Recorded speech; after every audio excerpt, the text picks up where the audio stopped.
share this. Matter of fact, it said share. That's what I was doing. What's up, y'all? No intro today. None of the good intro music because I'm on my phone, not on my computer. What's up, Chubby? What's up, Marquis? Got mods in here early.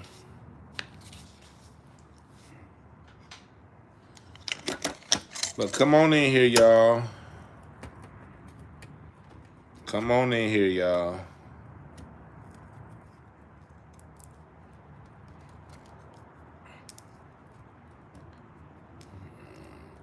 Come on in here, y'all.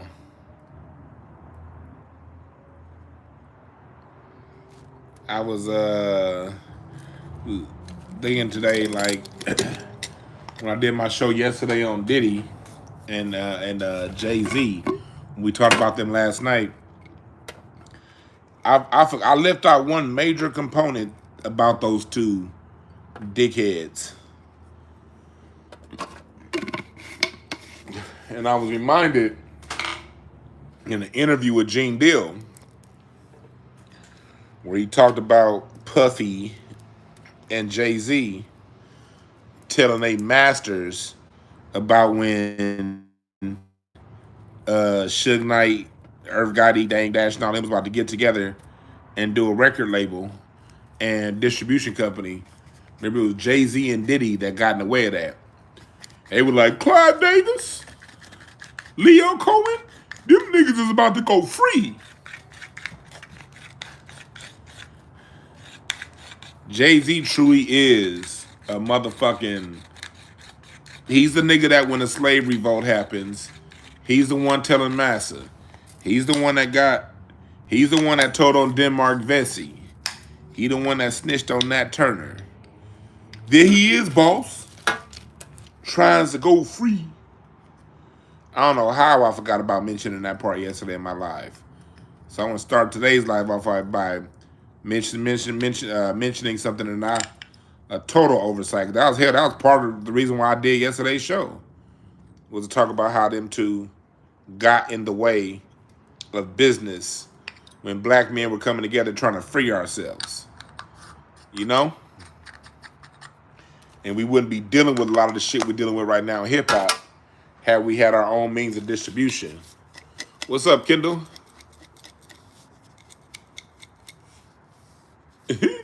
Black man, you beat me too. He said you can't be fake humble. Just because your ass is insecure. So yeah, let's get on that. So that's that. But let's get on J. Cole. For those you don't know, J. Cole just dropped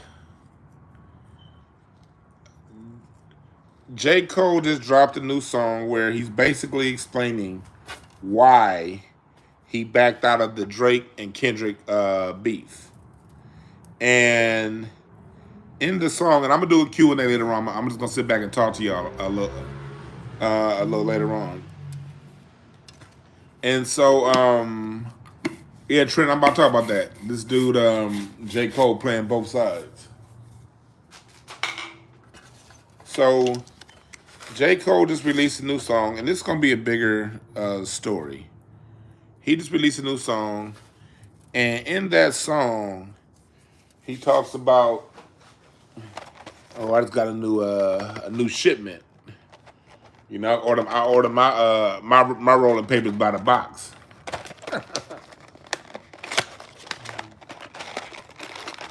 Hold on, so anyway, hold on. Let me organize my shit over here real quick. So anyway, for those who don't know, I'm gonna catch you up. Kendrick Lamar and Drake were in the beef earlier this year. J. Cole was in the beef too, but he later retracted his song and apologized and backed out. And a lot of us were calling him weak, and rightfully so for doing that. Not because he's a weak individual. I'm sure J. Cole is a fine person, I'm sure. But musically, competition, that's part of hip hop. Musically, that's part of hip hop. So what ended up happening is part of the reason why J. Cole was put into the beef was because he spent the last 10 years sneak dissing Kendrick and sneak dissing Drake. And so this year of exposure, Drake and Kendrick both put J. Cole in the beef. Okay? Drake and Kendrick both put him in the beef.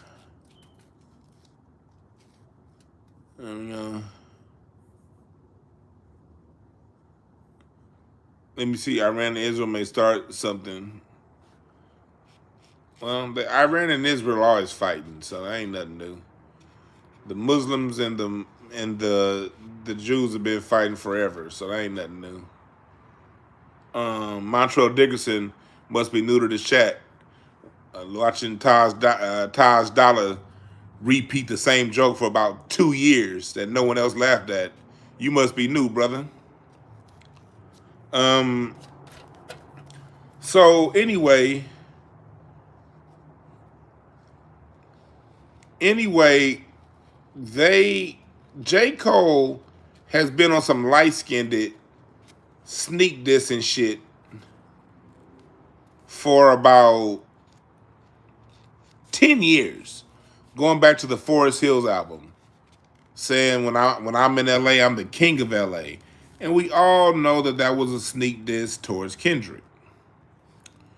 We all know that. And so today, J. Cole drops a new track. And in that, he's explaining why he backed out of the beef. And he backed out and he basically played the whole humble, I'm the bigger man role. He said in the song, and I'm not going to play the song because I be getting flagged too much. That's why I decided to do it on my phone instead of my computer, because they've been fucking with my channel too much, so I wasn't going to play none of the part of the song. And so, but you guys can go back and look at the song. I'm drawing a blank. Type the name of the song in the chat room real quick. What's up, G Mars? Type the name of the song in the chat. It's called Port. It's Port something. I'm drawing a blank right now. It's Port something. The name of the song. Port Antonio, yeah. Port Antonio. And Port Antonio. So I encourage you guys to look it up. So in the song, he basically accuses Drake and Kendrick of doing it for the money, and he basically says, look, I know people want to be number one, but y'all can have it, yada, yada, yada. But here's my thing, and I like don't get me wrong, overall, it's a good song. It's not a bad song at all. I like the song. I'm not dissing the song itself. It's a good song. And it actually has a pretty good message, especially when he goes into talking about Drake. He goes into a part of the song where he goes jerking off Drake's dick. Man, I wasn't trying to lose a friend to gain an enemy, and yada, yada, yada. He goes to a part to where he says some shit to Drake about not taking it personal. You know, we all know Drake's a sensitive little hoe. We see the way he been acting. Drake when he was at a concert this past weekend, he was basically crying about people not being his friend anymore. And so we see Drake spinning out of control. His first time in 2 years not being in the top 100. Drake is losing it. So J. Cole also sent somewhat of a olive branch to his weak ass homie. And overall, I'm not mad. Overall, it's in a vacuum.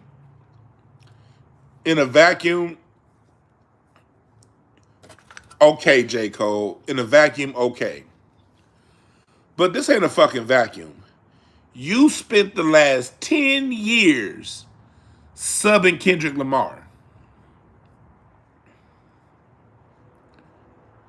10 years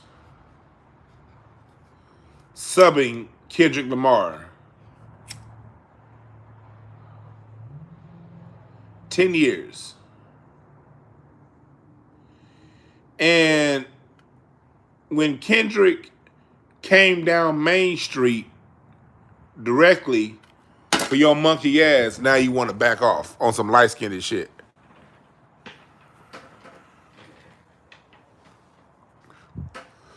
No. Nah, fella. I've seen a lot of people. Oh, thank you, Kendall, for timing that person out. Anybody named Lil Chris is obviously a white boy. And overall, this is a message for the men out here.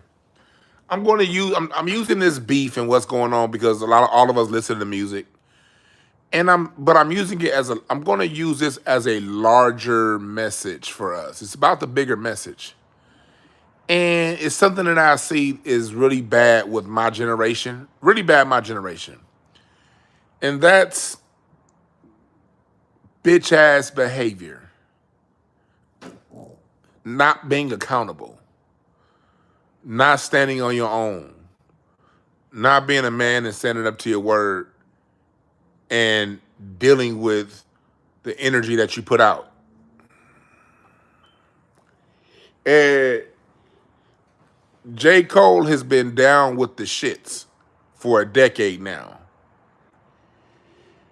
As long as it was subliminals, as long as it was petty, as long as it was, he had plausible deniability to say, oh, I wasn't talking about him. But we all know you were. Now, when someone comes directly towards you, you want to play the whole I'm bigger than this game.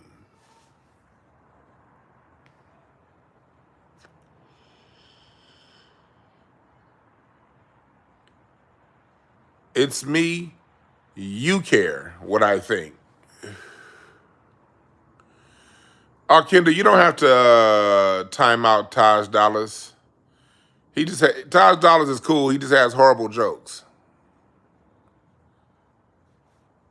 I understand why you did, Kendall, because his jokes is terrible. But he all right. Taj Dollars all right. He don't have a funny bone in him. But he a good dude. So, you can untime him out. I'm cool with Taj Dollars. If you still here, I'm cool with you. Just, the chat room don't like unfunny jokes. That's all. My mods kind of have I can't get mad at Kendall because I did give my mods a rule a long time ago. And the rule is 2 bad jokes, time out. And you did break that rule, but it's all right. You still good in my book, brother. But you did break the rule of 2 bad jokes, time out. So Kendall was technically right, timing your ass out. If you're going to come correct. Make us all laugh. If you make us all laugh, that's the thing in this chat. When I crack jokes, I'll be making you niggas laugh. I'm not about to waste y'all time on some bad jokes. If I decide to go into joke mode, y'all about to laugh. And that's all I'm asking for you guys to do. If you're going to come with the jokes, just make us laugh. As long as it makes us laugh, we all good. But if you're repeating jokes and you're probably going to get timed out by one of my mods. It's okay, Kendall. You made a mistake. Taj Dollars is good. He'll be back in here. He'll know next time just to come with something funny. It's actually funny to me. Taj Dollars is good. But anyway, so back to what I was saying.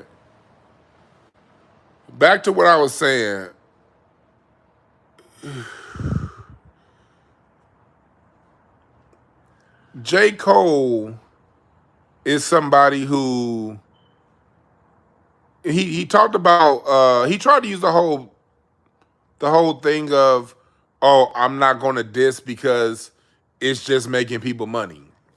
And that's what I've noticed. A lot of people who aren't down with this whole back and forth diss thing. Um, any when it comes to this whole back and forth thing, I don't think anybody's ever let Todd Dolly. How long was he timed out? 86,000 seconds. How long is 86,000 seconds? God damn. But anyway, so he tries to play the whole thing because a lot of people been saying, well, I'm not all these rap. Y'all, have y'all press the #1 chat room if y'all been seeing these people talk about how it's only making white folks money while we beef. Oh, damn, he got the 24-hour timeout? Damn. Hey, Taj, I hope you still in here, my brother. Holler at me tomorrow when you get back in here. But, okay, yeah, so y'all know, so y'all been hearing that trope. Look here. They make money hand over fist every time you put a song up. I don't want to hear all this fake militant against the white man shit when it comes to rap beefs and stuff like that. They making money whether your music is positive, negative, good, bad, or indifferent. So cut the shit. Cut the shit. I don't want to hear that bullshit ass trope. Oh, y'all just doing it and the white man making all the money. Well, look, the white man making the money right now while we sitting up here on YouTube. While I'm talking about some real shit, you guys are getting disrupted by ads so the white man can make money. So cut the shit. Cut the shit. And J. Cole wasn't worried about the white man making money all the last 10 years he's been sneak dissing Kendrick Lamar.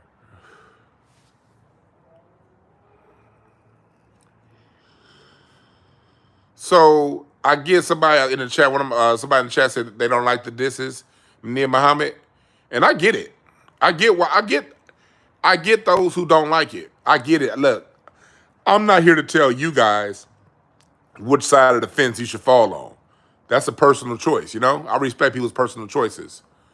But the bigger story that I'm talking about right here is don't be that throwing rocks and hiding your hand kind of nigga. Don't do that. Fellas, that's not cool. And my generation of millennials, we real bad at that. My generation's really bad at that. And Gen Z's even worse at that.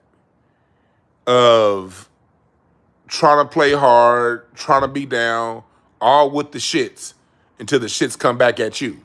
Now all of a sudden, when the shits come back your way, you want to, no, we need to come together.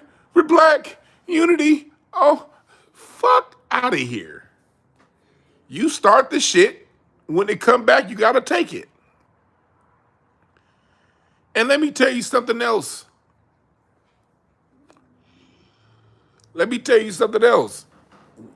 When you start shit, you cannot dictate how somebody and when somebody responds. That's why you got to live by the old Negro creed. Don't start none, won't be none. This is for the fellas out here. Don't start none, won't be none. That's an old thing we used to say back in the day that I don't hear people say anymore.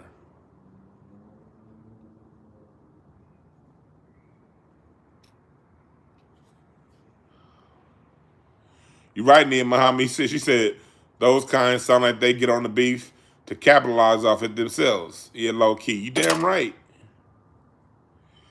But chat. Hey, what's up, Marcus? That's my nigga right there, Marcus Bolden. My nigga Atticus.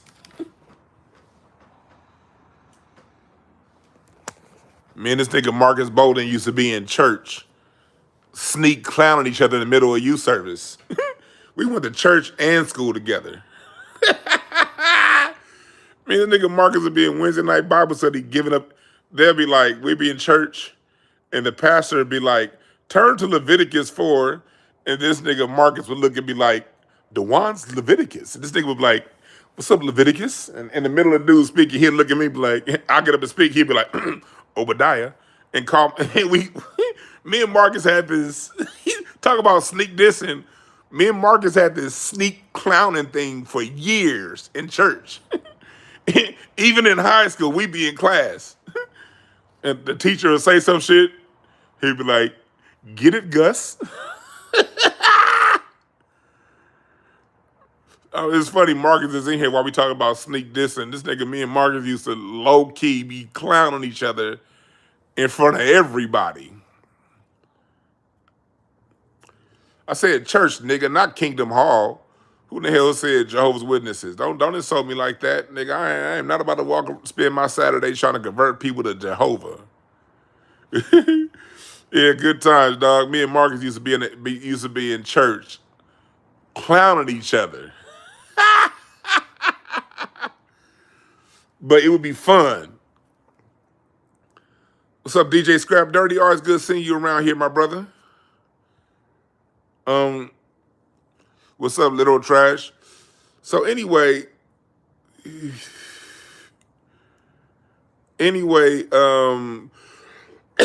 is the overall lesson for the fellas. Don't start none, won't be none, because let me tell you this also. Just say you start something with somebody and they don't immediately return it, it don't mean they're not going to return it, and it don't mean that you're not due retribution for what you started. It's some people out there, and any real nigga in here know, it's any real nigga in here listening to me within the sound of my voice will understand this. We all know that one person that just holds on to things and there is no letting it go. Like my dad said, my dad would always tell me about not starting things. My dad would be like, Dwann, some niggas are just ignorant. Some niggas are just ignorant and violent, and they hold on to shit. And you don't know who is who until you start some shit.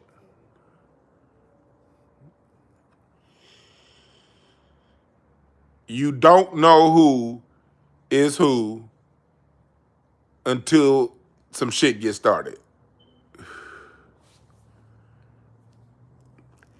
So it's best not to start some shit. Because you might be starting some shit with people who ain't got nothing to lose, or who just don't give a fuck.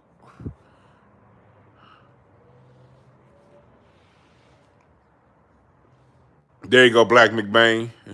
Black McBain usually too busy clowning.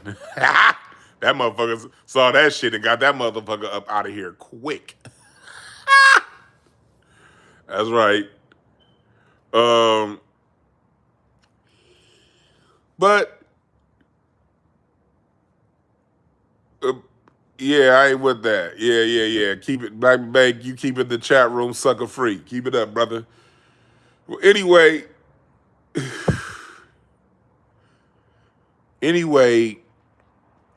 Let me give you an example.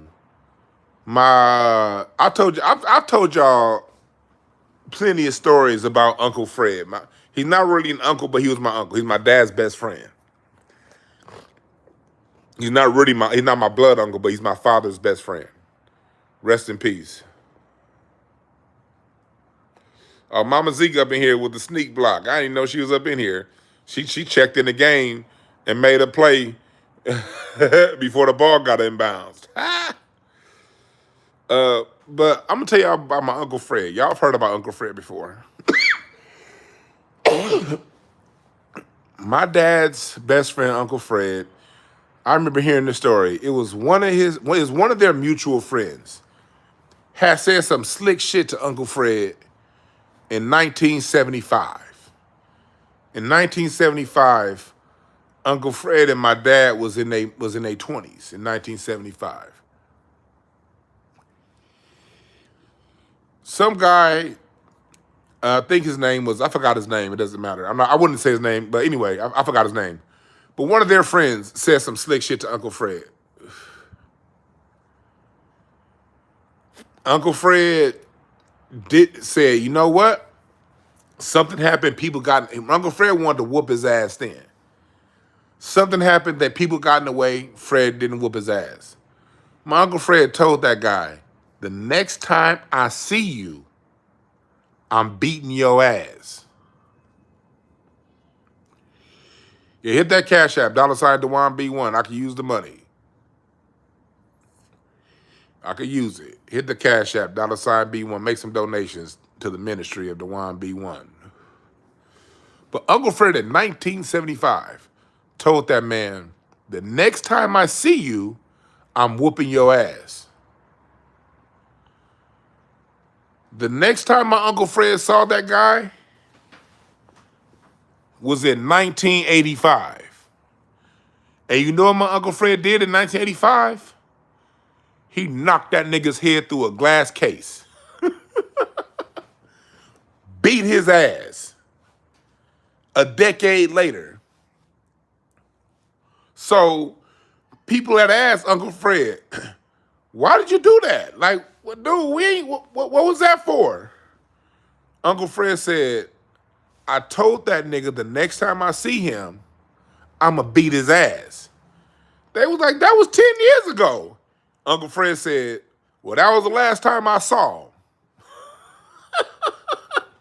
Yeah, Uncle Fred held that fade for a decade.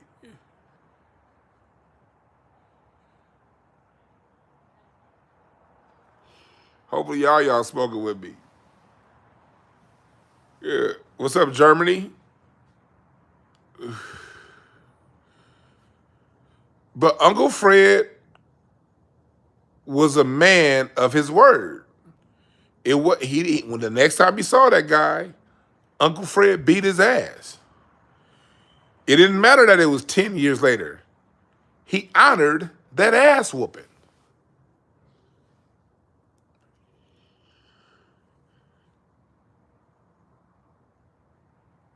Nigga Black Man said my brother got one of them coming on Thanksgiving.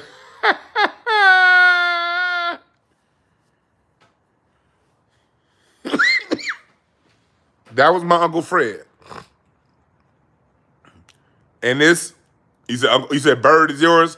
Or Alfred Elliott, you got someone named Bird? Oh, you don't fuck with a nigga named Bird. I'm gonna tell you right now, Alfred Elliott, yes, the fact that your people's name is Bird, let me tell y'all something. Never fuck with a black man named Bird.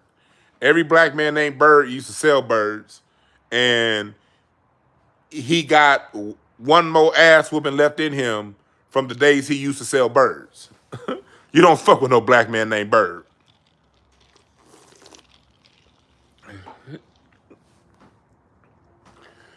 I had my first grown man moment with a black man named Bird. Bird didn't punk me, but Bird grew me up into being a man right away. That's why I love basketball so much. Because in basketball, you got to go out there and deal with things, and your daddy and people ain't there to save you. You on that court by yourself. You don't want to be embarrassed. Let me tell y'all that story real quick. And then I'm going to get back to J. Cole. I used to hoop here in LA. I used to hoop at Westchester Park. Down street from my high school, Westchester High. It's on Lincoln and Manchester. If you're from LA, you know Westchester Park.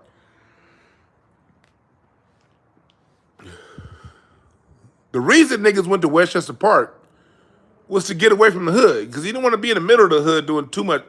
Niggas is fighting and shit. Problem is, hood niggas went over to Westchester Park too. But it was a good thing. And Westchester Park was where like a lot of 60s niggas would go hoop. Because a lot of 60s niggas would drive over to Westchester Park and that was one of the spots that they'd hoop.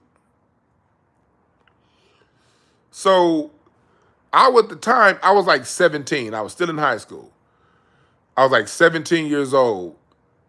And I was next. My squad was next. We out there on a Saturday. And I was next. You know how it is when you got next to the park? Well, I didn't speak up. So when the next game came on, I had already picked my 5. And I go on the court thinking that we next. And then Bird was like, you ain't next, nigga, I'm next. And mind you, Bird, them niggas in the 60s. There's a lot of them niggas up there, and I'm 17 up there by myself. Although I was a regular up there, I'm still by myself.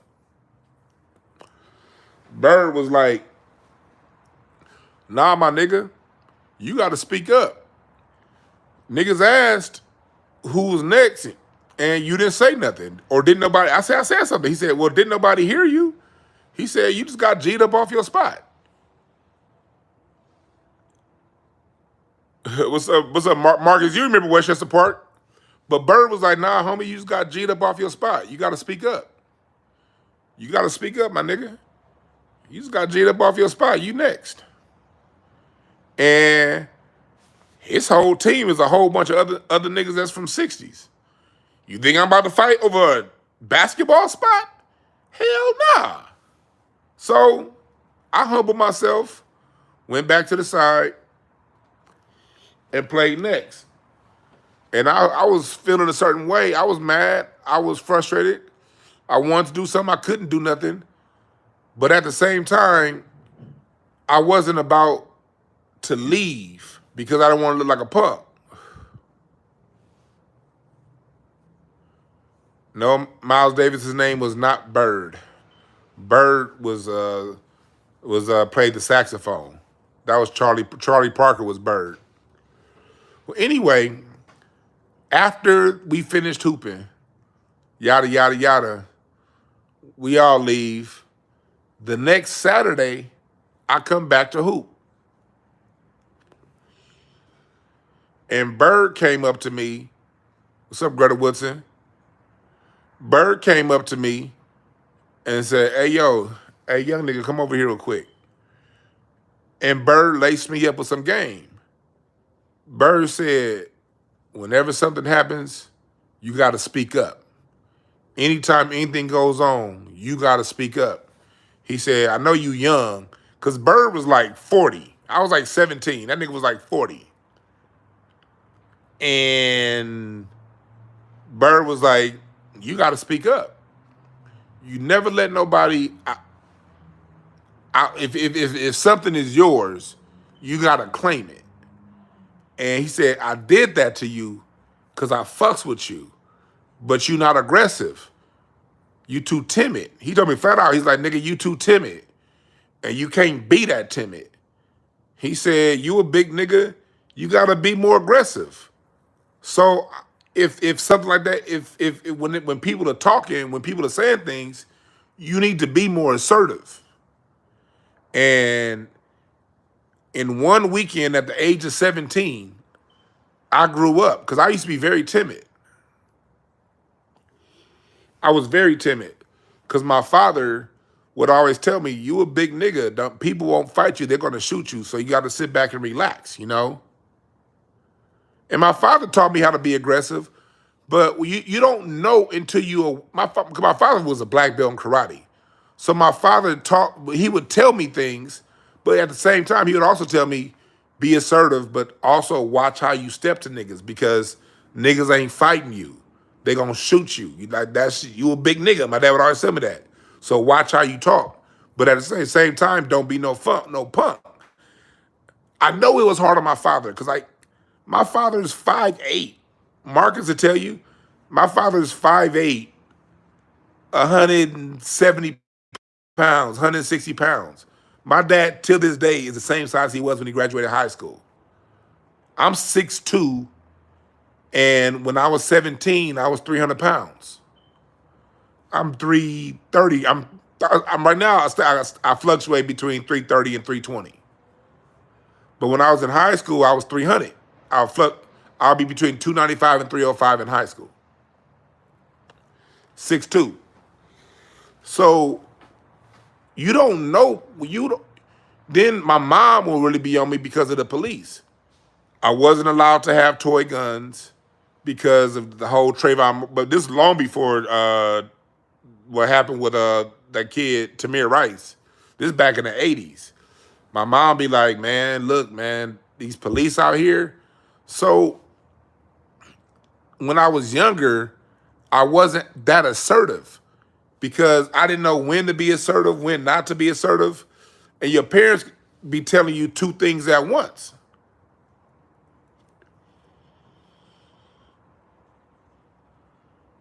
But when Bird did that to me, and then came the next week and gave me a grown ass lesson, I never forgot it. This was in 1998, 99, sometime around there. Never forgot the lesson. That's the beauty of sports and the beauty of the black community. You learn how to when we mingle, when we around each other. It's not all. I got told a real life lesson from somebody society told me to be scared of, and that takes me back to this J. Cole apology thing.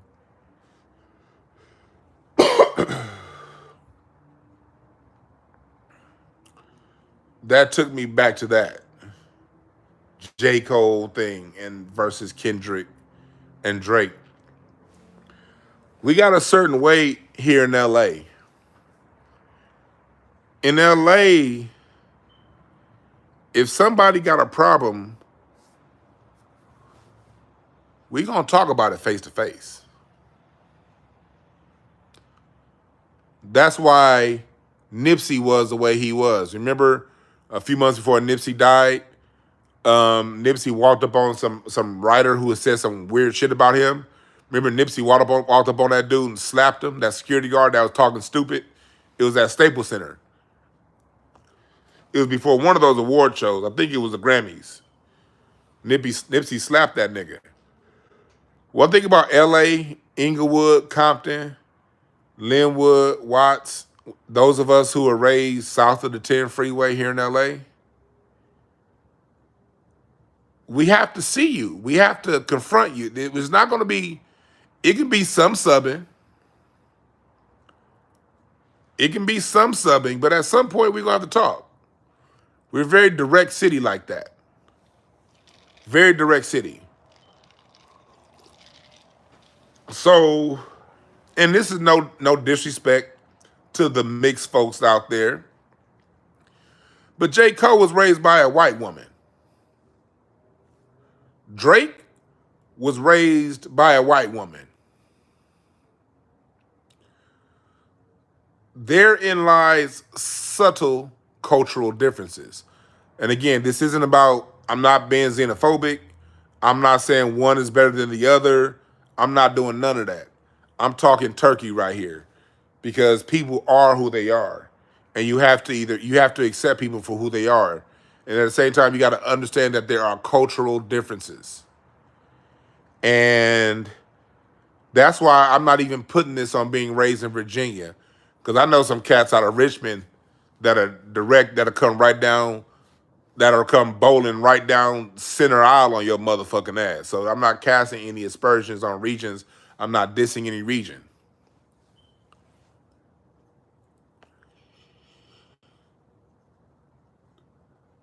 So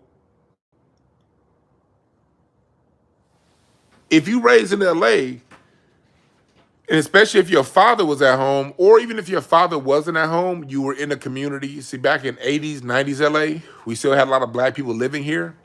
So there was still a community to where even if you banged, it was older niggas that'll set you straight.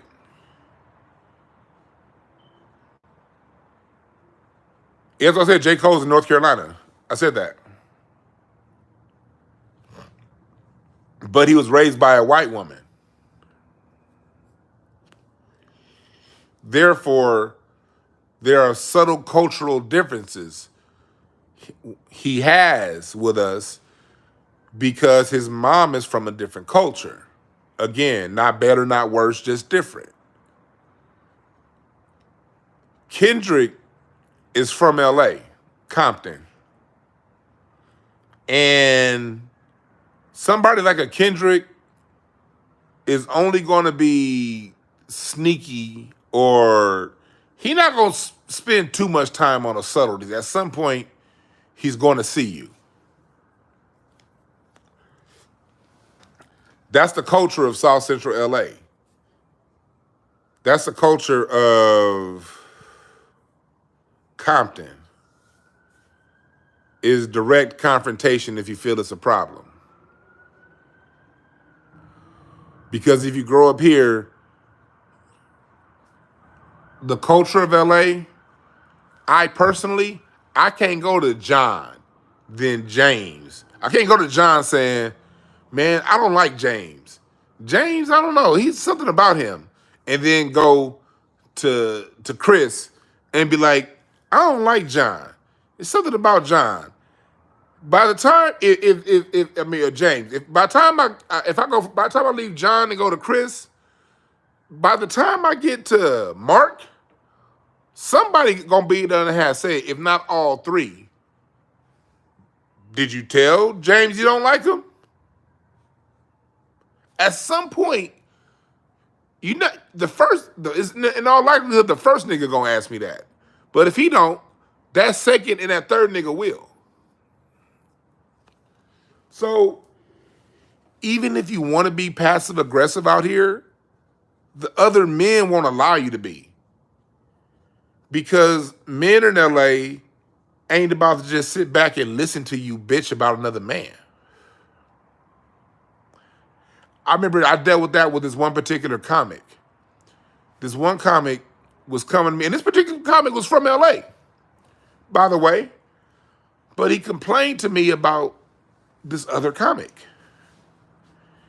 And I listened to him talk for about 5 minutes, and I thought it was over. I was like, okay, maybe he's just venting. And he was actually venting about a comic that I don't even necessarily like. Hello? He was venting about someone that I don't even like. Because the dude is a fuck nigga. The guy he was venting about was very much so a fuck nigga. But I let him talk for about 5 minutes. Cool. I switched the subject to start talking about the Lakers. This is back when before Kobe tore his Achilles. So Kobe was still Kobe at that time. And so I'm going in talking about, man, you see what Kobe did? Blah, blah, blah, blah. This dude brought up that other comic again. And as soon as he brought up, thank you, Marquis. As soon as he brought up that other comic again, my first thing was, oh, yo, hey, did you talk to him and tell him? And he was like, yeah, nah, man. I said, well, what do you want me to do about it? I was like, I don't really fuck with that dude, but he knows I don't fuck with him because I've told him I don't fuck with him. Like, you tell him, what the fuck you talking to me for? And I'm cool with this dude. But I literally told him, I said, what the fuck are you talking to me about it for? He's standing right there.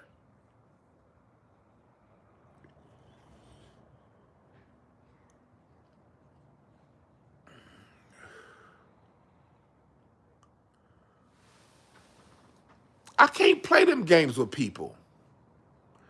I don't have time for that. Confrontation is good. And confrontation doesn't necessarily mean fight.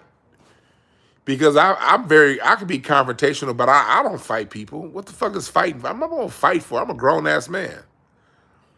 But I do know how to use my words to handle what needs to be handled.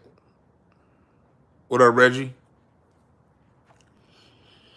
I can't believe I'm just now giving you a wrench. I thought I've been here. I don't be paying attention to the chat room enough. But Reggie, tell these people you in here. You just got in the room. Tell these people if I'm bullshitting.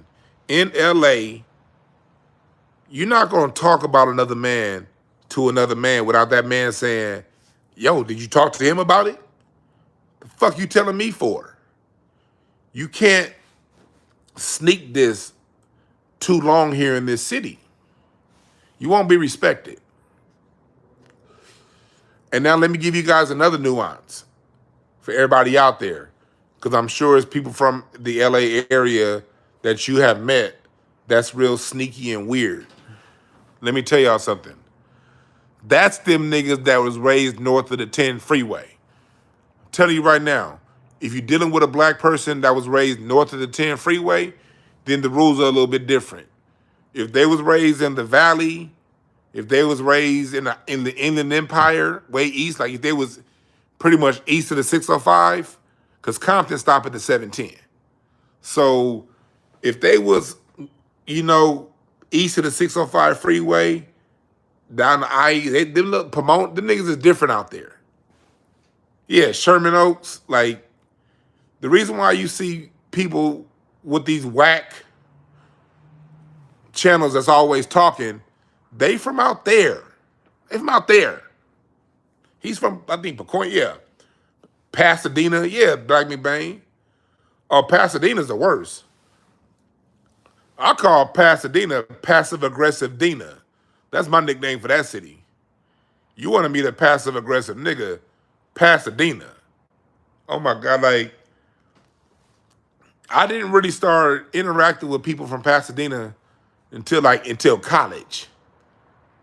When I got in college, I started interacting with people from Pasadena. It was just like the most passive-aggressive, weird-ass nigga I've ever met was from Pasadena. It was some NBA reject named Ryan Hollins. Flat out reject. It was a weird-ass nigga. We was cool for a while, but then after a while, you see somebody's fucking weird. Like, their ways are weird. They're weird. Their friends are weird. Like, you don't see it right away because you in college having a good time, partying your motherfucking ass off. I'm at Cal State Northridge. He went to UCLA. We cool. You didn't see it. But as time go along, you be like, this nigga's always talking about people. This nigga, yeah, Reggie.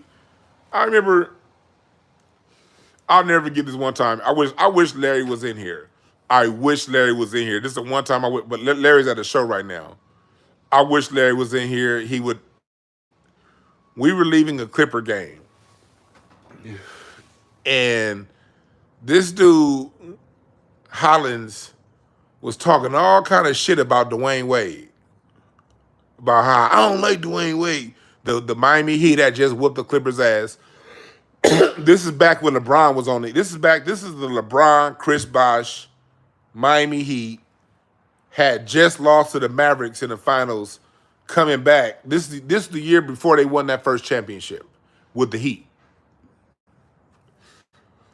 We coming out, speaking of passive aggressive, this is the same night. I'll never forget that night. We coming out the tunnel, leaving the friends and family room, going to everybody's cars. And I hear Savannah, LeBron's wife, and Chris Paul's wife, they was hella cool, Savannah and Jada. And they had just gotten a call saying, everybody was like, yo, Kendrick Perkins just got knocked out by Zach Randolph. If you guys go look it up, the NBA did a good job of burying the story. But there was a game, the Boston Celtics versus the Memphis Grizzlies in Memphis, and Kendrick Perkins, apparently in the tunnel, had gotten Zach Randolph's face, and Zach Randolph one-hitter quitted him. And then when you looked on ESPN was like, Zach Randolph was arrested, was not arrested, was questioned about an incident at the FedEx Forum, and yeah, nothing else. Because the NBA never tells you niggas the real story. All that shit y'all see on ESPN is the bullshit. The real shit never gets talked about. So there was that day. It was in like December 2011 or 12, sometime around there. Well, anyway, Ryan was talking, like, the game had gotten chippy between the Heat and the Clippers. This is Lob City Clippers. Blake Griffin, Chris Paul, DeAndre Jordan. when Vinny Del Negro was a coach and they were still like certified Lob City. Jamal Crawford, Grant Hill, Lamar Odom. It's that team. And so Ryan was talking all this shit about Dwayne Wade. We come out the tunnel, we get in the car, and this nigga Larry, Dwayne Wade, comes out once Ryan, right before Ryan gets in the car, Dwayne Wade comes out. And this sorry ass nigga Larry Goodwell was like, hey Ryan, there go Dwayne Wade right there. Why don't you go tell him what you was telling us? I wanted to sock the shit out of Larry because I knew what was coming. That nigga got so mad at us. He got so mad at Larry. Man, what you mean? I got a career. I can't do yada, yada, yada, yada. And the nigga Larry was like, well, nigga, well, then why the fuck you telling us all this shit then if you ain't gonna do nothing?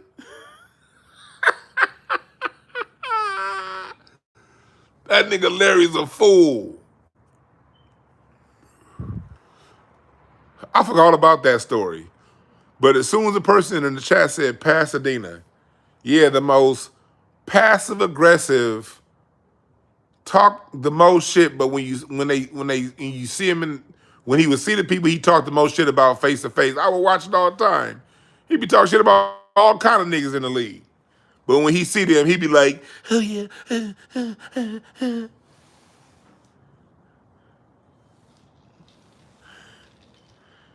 He used to talk a lot of shit about one of our mutual friends. And I would always ask him, did you tell him? And so the whole time I thought he was telling old boy what he was saying. He wasn't. Because when old boy came around, it was a whole different energy than what he would say. And I was looking like, oh yeah, this is one of them weird niggas. But that's a Pasadena nigga right there.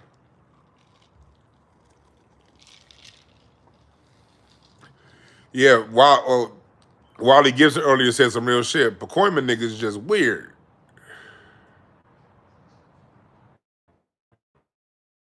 Niggas that was like raised in Fontana, they're rednecks. Yeah, black people that was raised in Orange County are scared of other black people. Yeah, they scary in Chino too.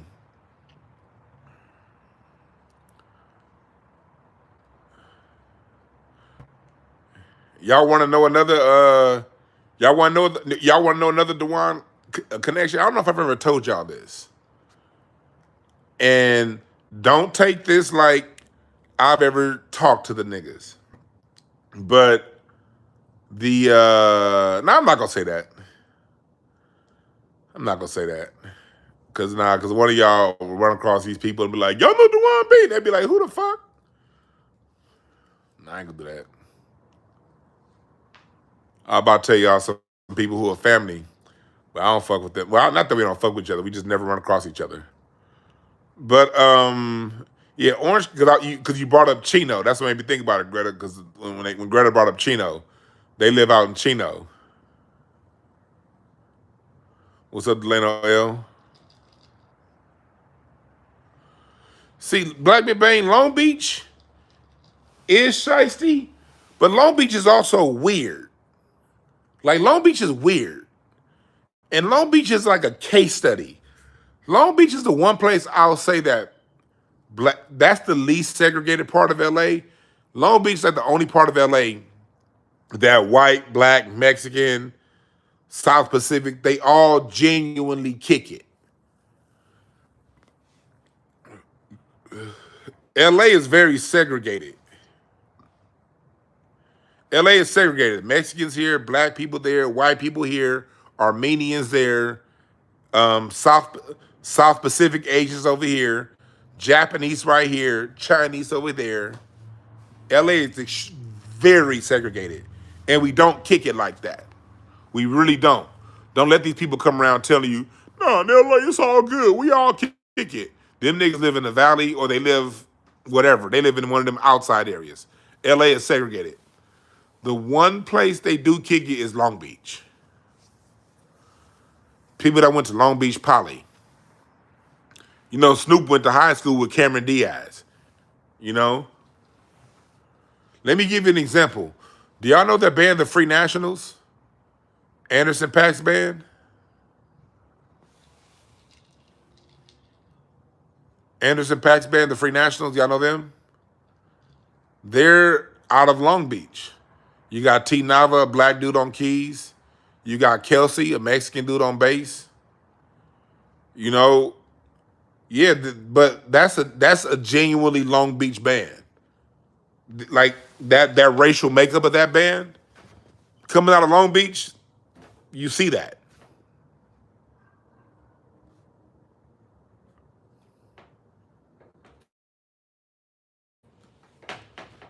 I know one of the guys, the guy that builds my websites.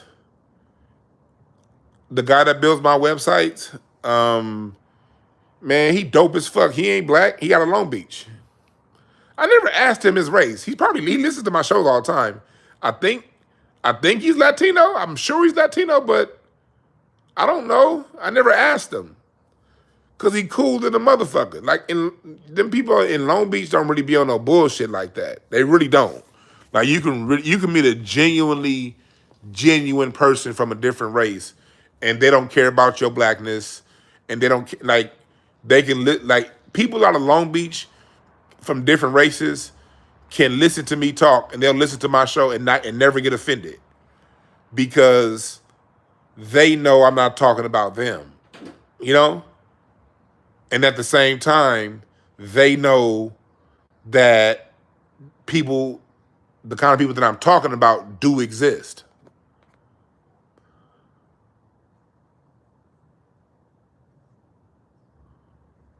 Yeah, I'd like to see Anderson .Paak perform with Steve Lacy too.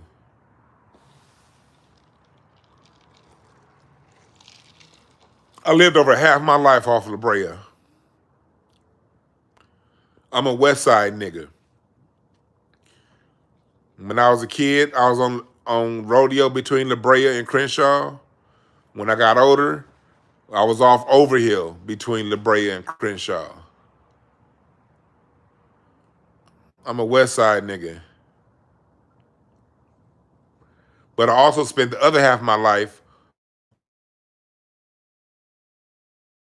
on Saucon and Main.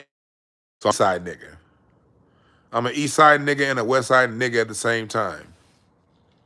Niggas said Cuban Price and BPS. Yep, I'm not from BPS, but BPS always give me a pass because I was always the one that I was always you know I was always the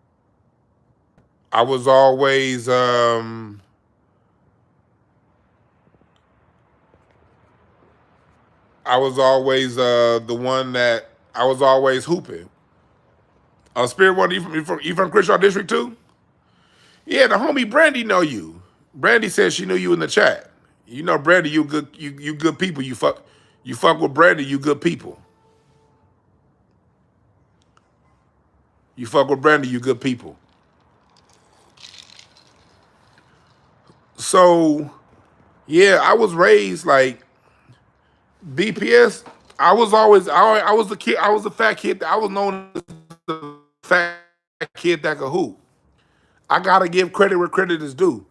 BPS was a very notorious game. Lots of bleachers in it. BPS niggas that shoot your motherfucking head off. I've seen it with my own eyes.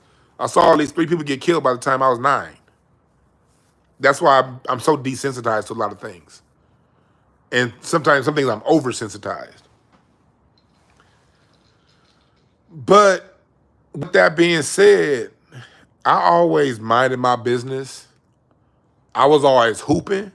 I was always down at Rancho Cienega Park hooping, or at Dorsey at the high school when I was like a kid. Back in the '80s when I was a kid, my mom used to walk the Dorsey.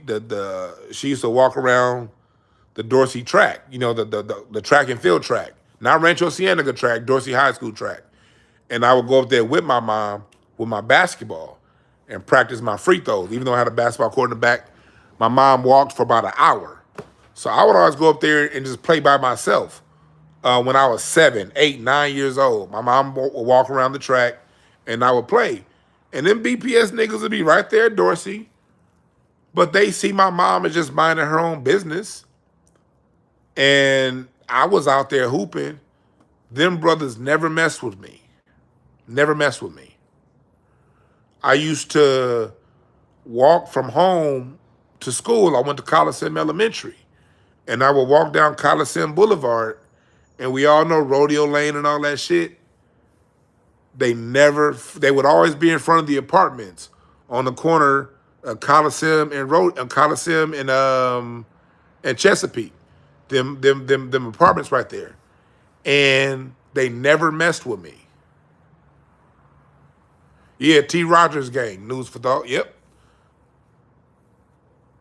You know, I used to go to that 7-Eleven on the corner. They be selling out front. They never messed with me. Same thing with the Sunnyside Market that was behind the fire station. The riots burned it down, but before the riots burned it down, they be out there. You know, I walk down to that. Me and my brother would walk down to that McDonald's. I'd be wearing blue sometime. The McDonald's on Rodeo and La Brea, or the Clark's Drug Store. That's then turned to CVS. And if you're from South Central, you know about y'all remember that the warehouse music that was on Rodeo and La Brea? It was a warehouse music. That's where I bought Michael Jackson's Dangerous tape. That's where I bought Ice Cube's Death Certificate. That's where I bought Please Hammer Don't Hurt 'Em. That's where that's where I bought my first Parliament tape.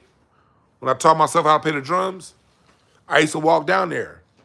I'm talking about 89, 91, when LA was grimy. Like when LA was grimy. When the Baldwin Hills Theater was still there. Them BPS dudes never harassed me.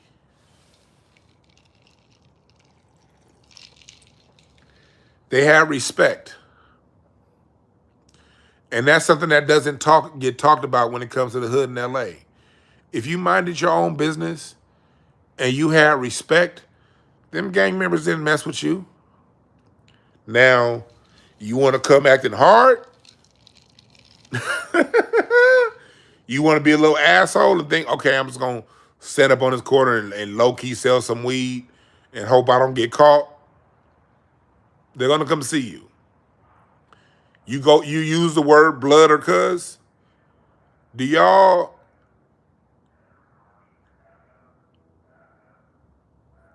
Oh, damn. I hear some thing out there. SpaceX be out here delivering shit in front of my house sometimes. But anyway,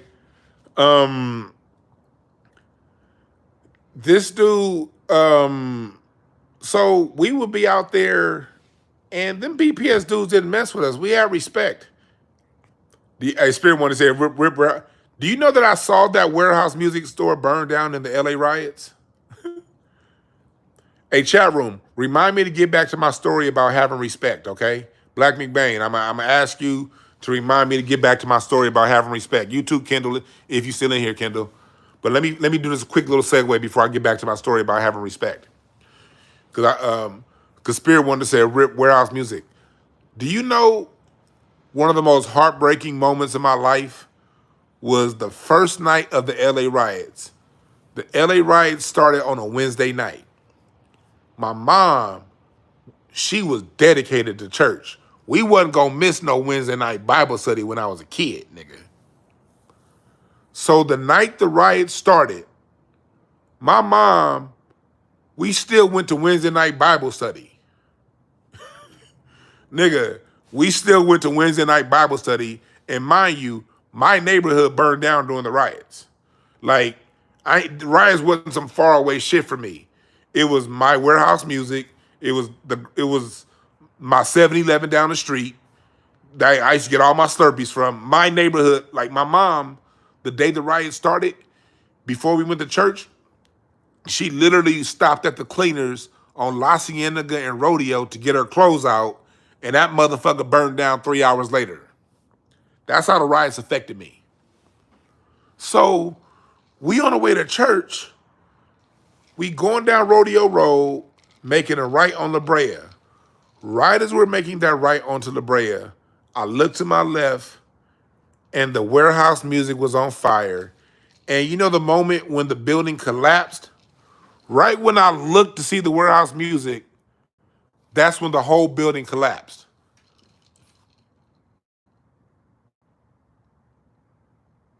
I kid you not. I literally, I forgot about that memory until the chat said, "Rip." Spirit Wonder said, "Rip warehouse music." I literally forgot. I hadn't thought about that memory in years. Probably because it was so devastating to me. Because y'all know how much I love music. My chat, y'all know how much I love music. So imagine being a music lover, somebody who that's the first place I bought a tape from. Matter of fact, it was the only place I had ever bought music from in my life. I remember going with my dad there in 1988 to buy the Bad album. The album, remember Michael Jackson Bad? I remember riding up there with my dad to buy Michael Jackson's Bad album, and I was just excited, like, shit, we about to listen to Michael Jackson. We about to listen to Michael Jackson. They also goddamn happy that day. So this was my store. And on the way to Wednesday night, I saw the motherfucker burn down with my own eyes, not on the news.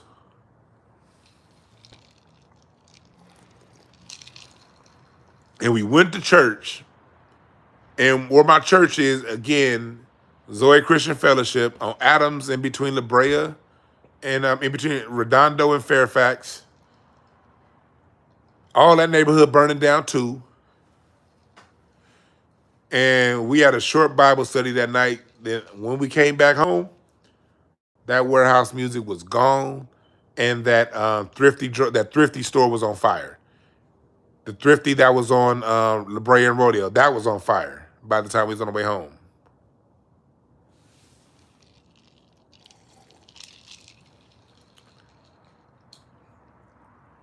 Yeah, hit the cash app. Appreciate that, G Mars. Yeah, that bank accolade 310. Yeah, you know that bank burned down. I remember the next morning waking up and seeing, like, looking outside standing in the front and seeing the flames, the fire when the bank burned, because the bank burned the next day. They didn't burn the bank the first day. The bank got burned up the second day, that Thursday. And I remember looking and seeing the flames go up. What's up, DeAndre Mosey? Appreciate the super chat. And then I remember the news copter over, like, directly over my house, looking down at the bank on fire. So as I'm sitting up in my front yard, no, I wasn't in the front yard, I was in the backyard. I was scared to go in the front yard. I ain't gonna lie, I was 11 years old. I was 10. I was 10 when the riots happened. So I was like, I ain't going in the front yard, I'm going in the back. But we had a big backyard anyway. And so I'm looking up and I'm seeing the flames with the helicopter over me, and then running back inside, like, what's that? What's it looking at? Then running back in the house and seeing that bank on fire. That's how vivid I remember the LA riots. But back to my story about respect.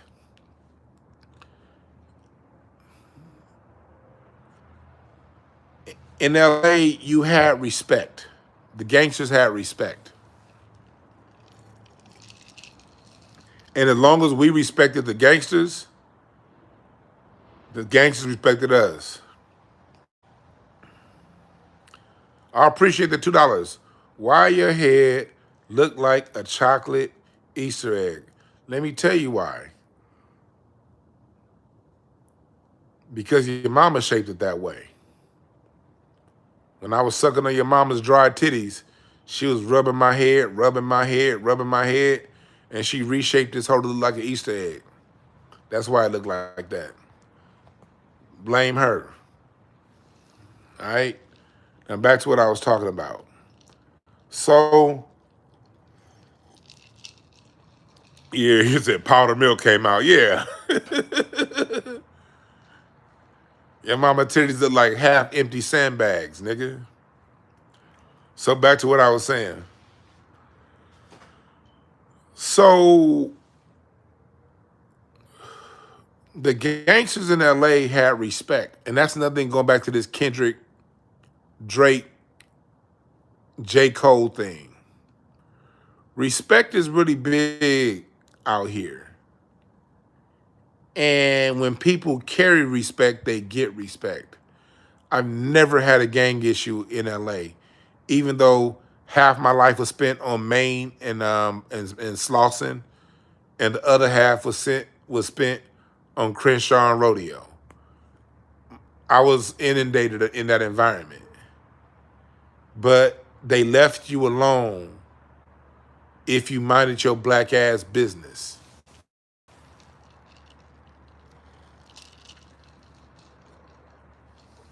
Yeah, come from LA teaches you respect and boundaries. Yes. People be talking about the Mexicans. The Mexicans hella respect us. Overall, blacks and Mexicans get along, and the reason why we get along is because we don't fuck with each other. You can live on a block, it be 15 black families, it could be 30 black people on that block and 30 Mexicans on that block. And the Mexicans kick with the Mexicans and the black people kick with the black people. It's almost like the Mexicans don't exist to us and they don't exist to us and we don't exist to them. Am I lying? But it's still respect.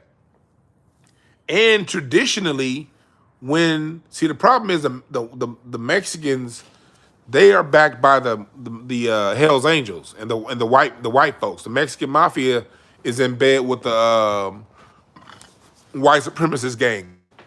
And if you want to verify my facts, there's a story from last week in the LA Times of a white supremacist gangs getting indicted and arrested by the feds, and it's talking about their how they were given directives to the Mexican mafia and Mexican. I'm gonna go stand next closer to my router. I'm gonna go stand closer to my router. So you're about to see it. I'm gonna get darker, but let me close my so you don't see everything. I don't want you to see every goddamn thing. But all right, cool. But I'm about to stand next to my. I'm about to. So yeah, I'm standing next to my router now. But like, so what it is with us, there's a whole respect thing, when it comes to Mexicans and black people.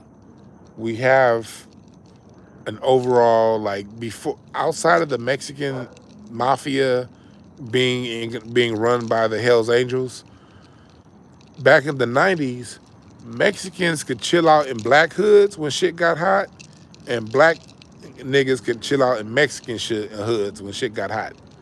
That was a common thing in the 90s.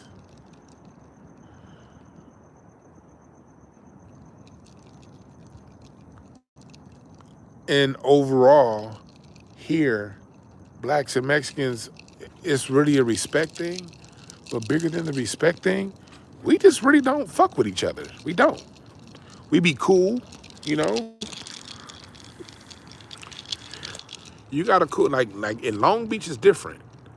In Long Beach is way different, you know. They a little different over there. But out here in LA, we don't really fuck with it. And it's not a. We have Mexican friends. Like I got some cool. I got my homeboy Jesus.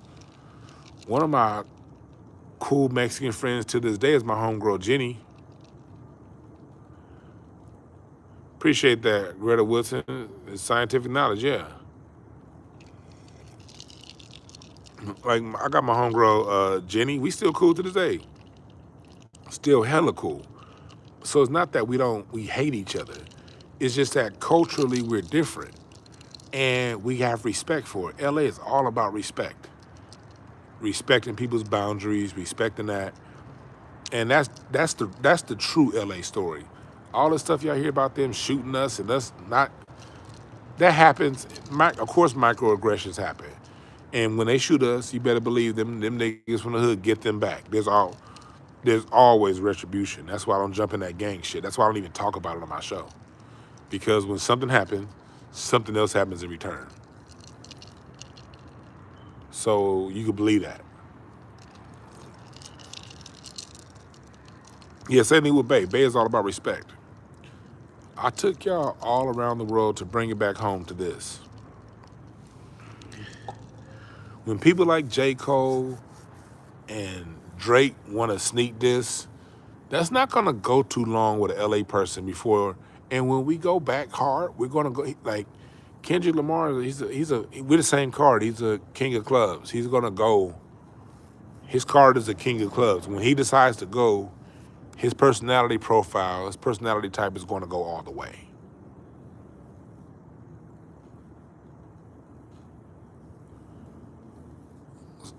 It's always some dickhead that want to prove that they smarter than everyone else. He said Nuri Martinez and Kevin DeLeon is respect. No, that's white supremacy, you too smart for your own britches, dickhead. And they're voted in districts where black people don't live at all. You dumb fuck. People always want to come in saying some stupid shit. We don't vote them in. They live in districts that's damn near 80% them and none of us. Didn't I say LA is segregated before, you stupid fuck?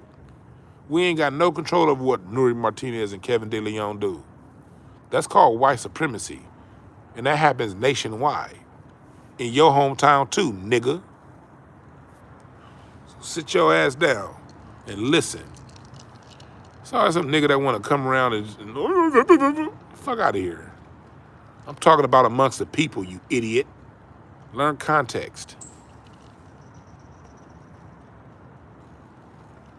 We're talking about the people. The people and the politicians are two different things.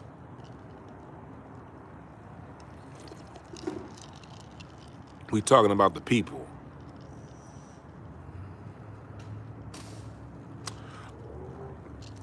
Oh, that's a female. I don't go as hard on women as I do men. I apologize, ma'am. I thought that was a man. Still, that was a dumb comment, though. But out of respect, I don't go as hard on women as I do men. I apologize. If you were a man, though, ooh. But you're a woman, so I don't do that. I didn't know. I thought you were a dude. I don't talk to women like that. But if you was a dude, I like being rude. I like being rude to dudes. I ain't gonna lie. I be getting happy.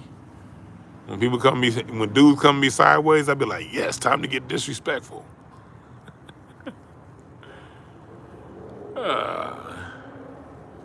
See, but yeah, no, Kevin DeLeon and Nuri Martinez, they're politicians. That's white supremacy. And that happens in every city. And I talk to y'all all the time about how racist this city is. I talk all the time about how racist this city is. But the people, for the most part, have respect, and everybody just respects their boundaries.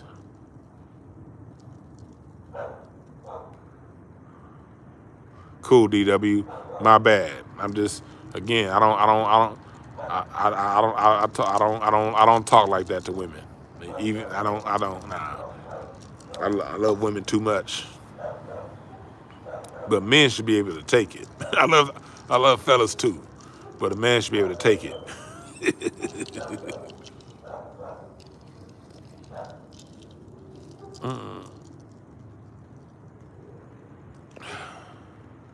Yeah, like in Chicago, yeah. And let me go further. I gotta expand it past LA. In my observation, these are the general trends in most big cities. People who live within the inner loop of their big cities. Me and Larry was talking about this on the phone the other day. People who live within the inner loop of their of major cities generally have a similar temperament, and that temperament is different than people who live on the outer loop of those cities. Like when you run across a genuine Atlanta person that's from Atlanta, I ain't talking about somebody that moved there 2 weeks ago. I'm talking about Atlanta. You know, they kind of have the same vibe. Philadelphia, Chicago, Bay Area, Oakland, San Francisco. You know, I kind of noticed that. You know, people that's from like the inner loop of the cities, it's kind of a similar thing.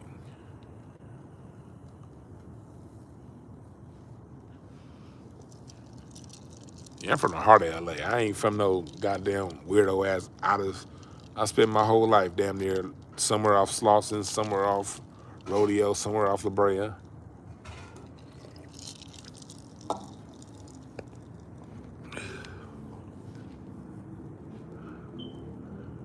But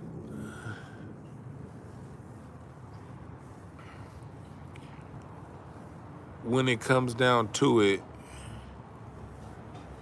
it's all about respect. And this whole quasi line J. Cole is playing, people don't respect it. Just stay out of it. If you're out, be out. But you can't now come and play the bigger man when you participated in the fuckery for 10 years. Don't respect it.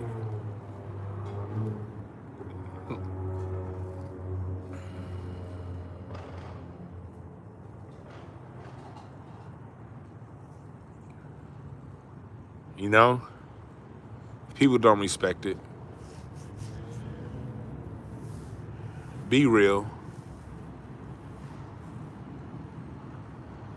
Somebody says J. Cole another D1. Now the niggas just look alike.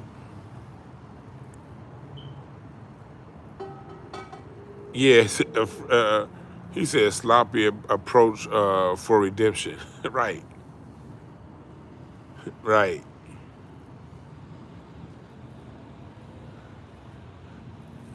The only smoke alarm you hear is in your fucking bathroom. Now go fix your crusty ass house. I'm sitting outside, you stupid fuck. So it doesn't even hear a smoke alarm. How the fuck do you hear a smoke alarm when I'm sitting outside? You see the stars up there, bitch? Since when the fuck is a smoke alarm outside? Get your stupid ass out of here. You got that stock generic joke you think is funny that you probably say in every chat room you go to.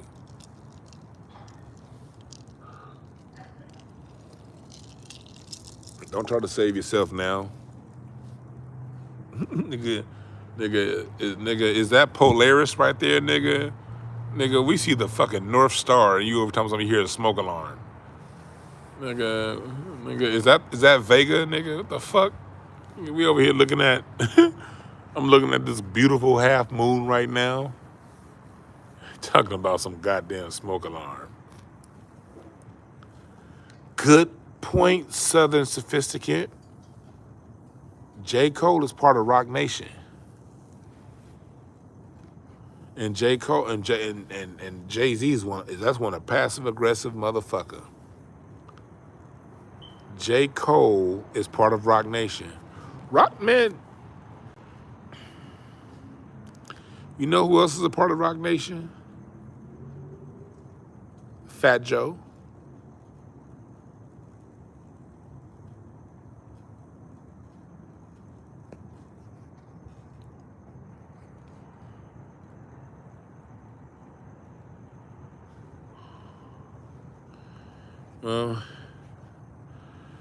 Well, Haywood, you blow me with that stupid ass name. Keep hearing the beep then. Beep your ass up on out of here. Oh yeah, Fat Joe blocked me back during the pandemic.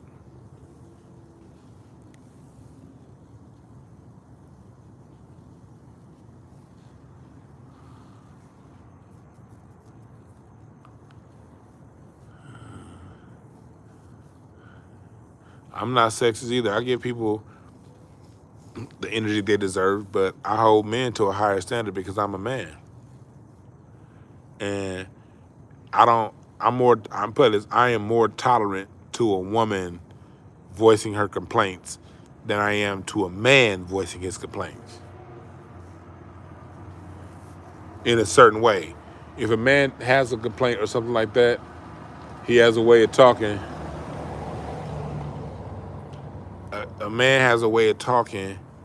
You know, if he has a complaint, it's a certain level of respect two men are supposed to address each other.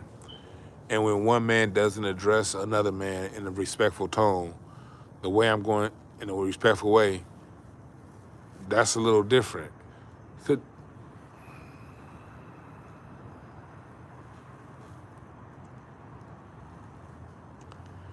Yeah, he did call, Fat Joe did call Ashanti a cockroach. I'll never forget that.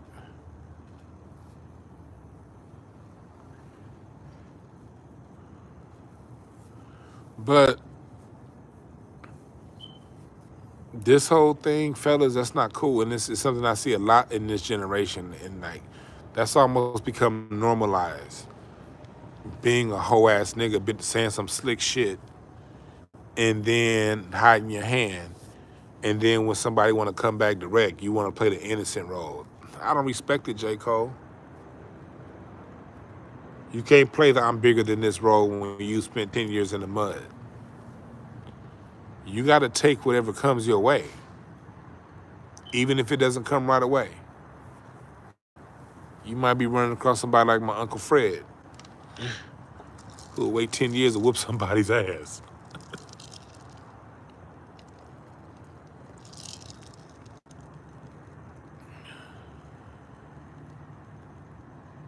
He said, "This is real. J. Cole ain't messing with Kung Fu for Kenny." You right about that.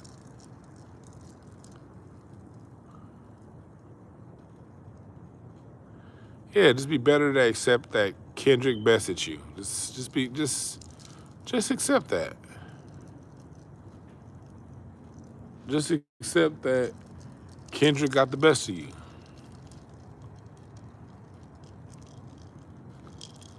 Somebody said Eminem and Kendrick. Who is Eminem? Who the fuck is Eminem? Like,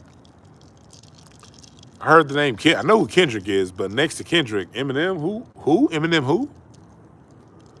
If you said Eminem or Jadakiss, I'd say something. If you said Eminem or Ludacris, Eminem or Ice Cube, then we can talk. Eminem or any of them niggas. Eminem or Snoop. I mean, if you said Kendrick or Snoop, Kendrick or Ice Cube, Kendrick, but Eminem, who the fuck is Eminem, man? I don't know who Eminem is. He's some guy who had a couple hot songs with Nate Dogg on the hook like 20 years ago, but since Nate Dogg died and Dr. Dre stopped producing him, I don't really know who the fuck Eminem is. That's some guy from back in the day. I don't know who that is. Yeah, Eminem is top five. Top five overhyped. Not 1/100th as good as people say they are rappers. Yeah. Eminem, Vanilla Ice, Marky Mark, what's his name? Cardinal Official. They're all about the same, you know. Eminem and White Said Fred, and yeah, that's about yeah. Kid Rock, Eminem, yeah. Usher when he was rapping, Eminem, okay, yeah.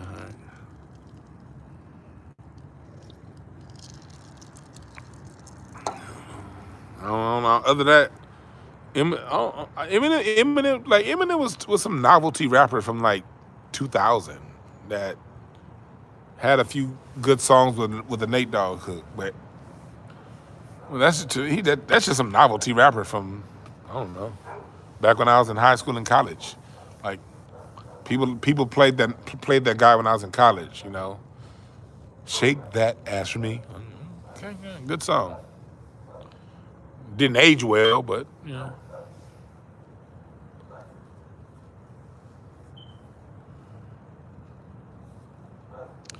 Yeah, Eminem is top five. Top five overhyped pieces of trash to ever touch a mic. Eminem. It's like the top five. Okay. Eminem, I would say Boy George, because all Boy George did was imitate 50s rock and roll. Eminem, Boy George. Who else is on that same list? Blondie. Remember when Blondie rapped? Blondie, Eminem. Who else would I put in that top five? Weird Al Yankovic. No, Weird Al Yankovic was funny. He had bars. Blondie, Boy George, Marky Mark, yeah, and Vanilla Ice, yeah. Sounds about right. Now I can't put Elvis in that Eminem category. Elvis had a little bit of talent. Elvis is number 6.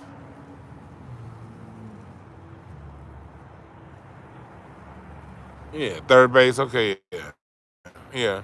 White said, Fred, I'm too sexy for my shirt. Yeah, that's. I put Eminem on that level. Had a couple novelty good songs that we all liked. Okay, I'll be a little more fair. Like Eminem was he's just under that whoop there it is guy. Remember whoop there it is. You know, Eminem was like Eminem and the whoop there it is. Was it 69 Boys or tag team? No, it's tag team. Tag team back again. Eminem and tag team, maybe.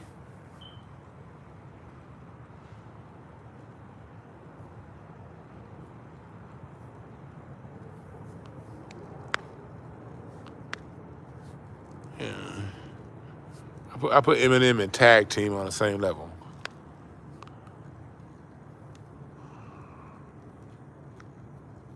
Yeah.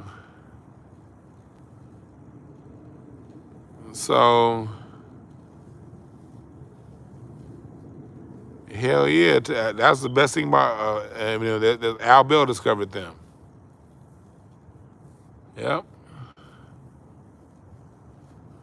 Well, that was, it was novelty music, you know?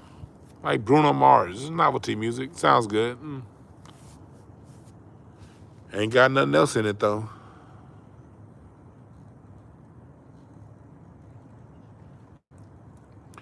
But back to J. Cole, I don't respect it. I do not respect it. I got some super chats. Thank y'all for the super chats.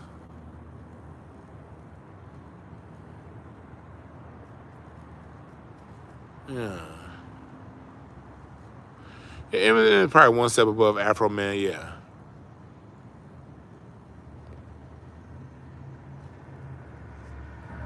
Yeah.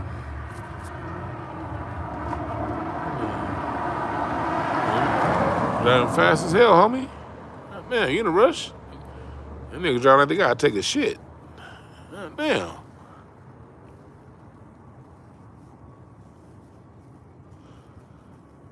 But yeah, this whole like again, I like the song. I like some of the things J. Cole said. I like the overall message somewhat in a vacuum. If I didn't know that he'd been down with the shits for all this time, I would be like, this is a great song. But knowing that he's been down with the shits this whole time, he just got scared when it came his way and went his way. I don't respect it. And I don't respect Drake. Y'all saw one of Drake's rappers, one of the people on his team said Kendrick gonna get caught in the drive-by if he came to Toronto. Drake got Schoolboy Q's a show canceled in Toronto. Drake and them basically made Toronto a hands-off for rappers from LA. Again, somebody who ain't from this shit playing gangster. That's when shit gets dangerous. When people who ain't from the environment play that world.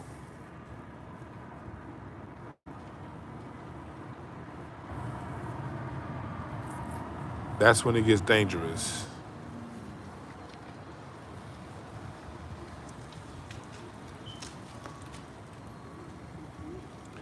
And Drake is playing that game right now. And I don't like it.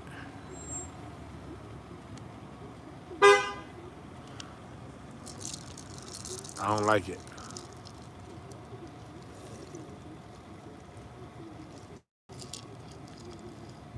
This nigga Amir Lasser getting his drunk on. Let's see if I can come in here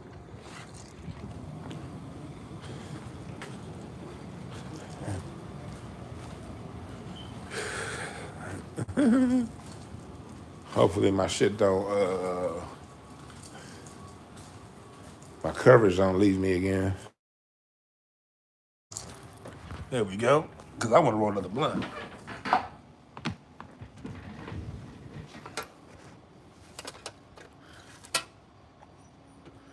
Yeah, is guard that guy? Yeah, that's a good question, Marcus. What happened to that guard that got shot at Drake's house.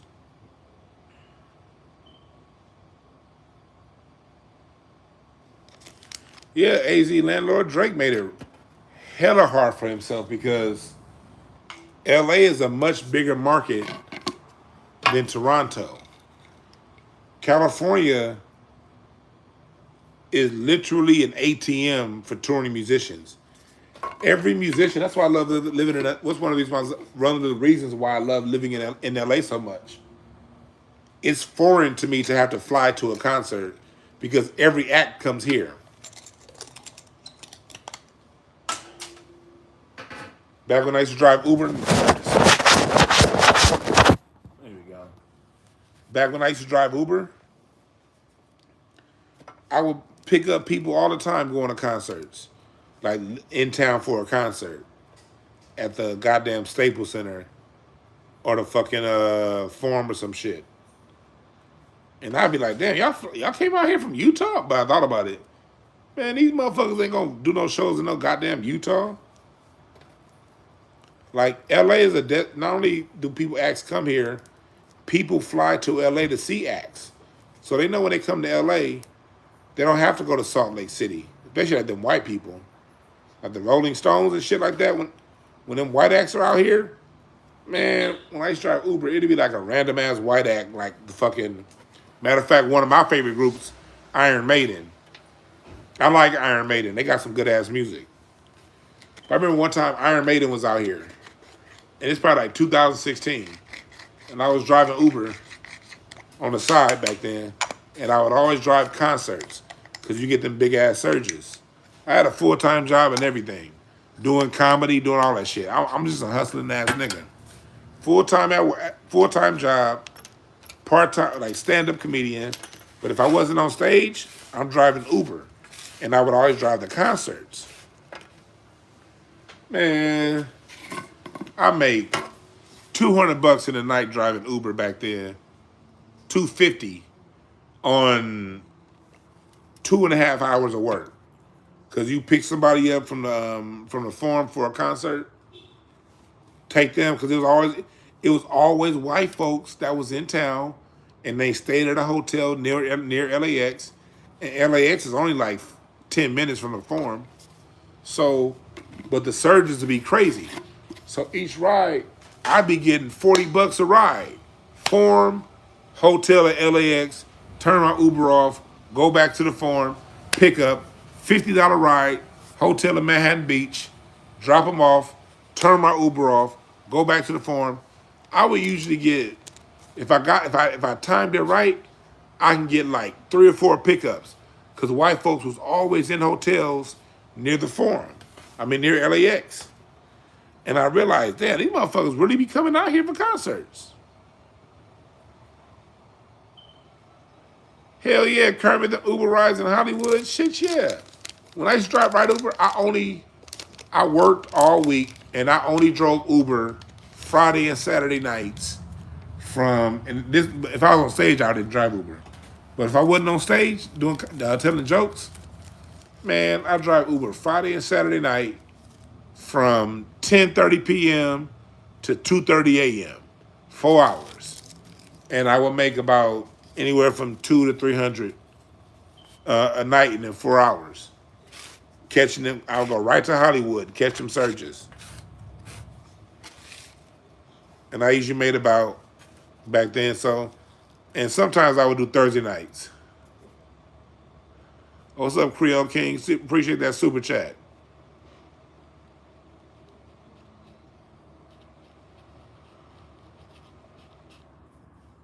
But yeah. But that's some dumb shit. Oh, even to $1,000 a day? Like, nigga, please. You ain't making no goddamn $1,000 a day driving no fucking Uber. Not even back then. I remember that, Walter.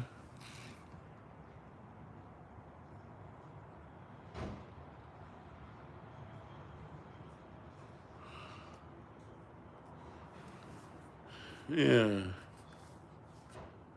Yeah, what's up, Sinister?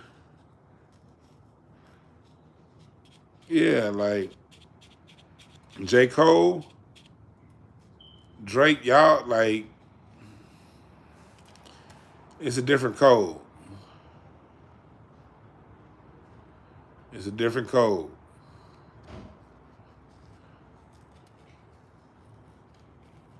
It's a different code.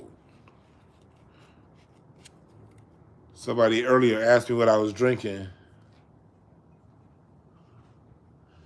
I'm doing that Martell VS. That's what I'm drinking. We in the fall. In the fall and the spring, I drink my browns. In the spring and the summer, I drink my clears.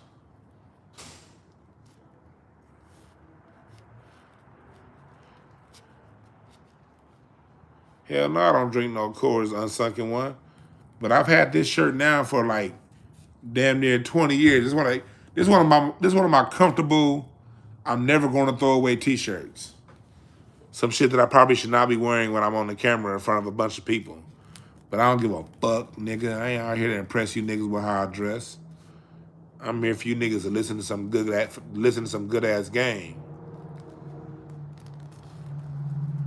I done had this shirt probably since college. And I ain't been to college I graduated college in 06. I probably had this shirt that long. This is just one of the more comfortable ass shirts that I wear around the house. But hell no, I don't drink no fucking Coors. But I'll probably have this shirt another 20 years. This that comfortable ass wear around the house. Probably shouldn't be broadcasting live on YouTube shirts. As a matter of fact, had I looked at it, I probably would have changed my shirt. But y'all know how I go. Y'all all got that shirt around the house that, yeah, you ain't never gonna throw away because it's comfortable than a motherfucker. That's this shirt. This shirt smells like 20 years of weed smoke.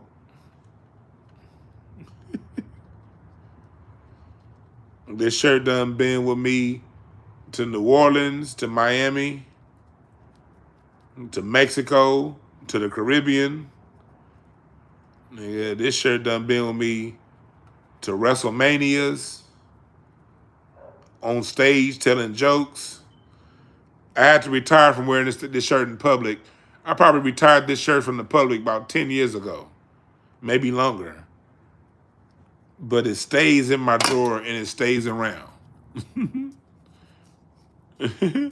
This shirt been retired. But before it retired, nigga, this shirt done been to Essence festivals when Frankie Beverly was still performing in them. Nigga, this shirt done been to... Nigga, this shirt done been to the Tropicana Hotel, rest in peace. That shit just got imploded. Nigga, this shit done been to Dodger games when motherfucking Ichiro was still playing for Seattle. And I remember one time I went to one of those interleague games. Nigga, this back when motherfucking, who was on the Dodgers? I wore this shirt. Nigga, Barry Bonds was still playing. I done been to Dodger games with Barry Bonds in this motherfucking shirt. Fuck y'all jokes. I done probably been to Laker games with Kobe and Pau Gasol in this shirt. Matter of fact, I know I've been to Laker games the Kobe Pau Gasol years in this shirt. I know that. I'm thinking about a game right now. That last time I saw, yep. I done been to Lob City Clipper games in this shirt. Nigga, I probably done been to BB King concerts in this shirt, and he been gone from us for a little while now. I'm sure because this is blues bar I go to sometimes where BB would show up, and I wear some casual shit. I'm sure I've been to BB King's. I done seen BB King, nigga, and a few other people that's been passed along in this shirt. What's up, True Bleed 420?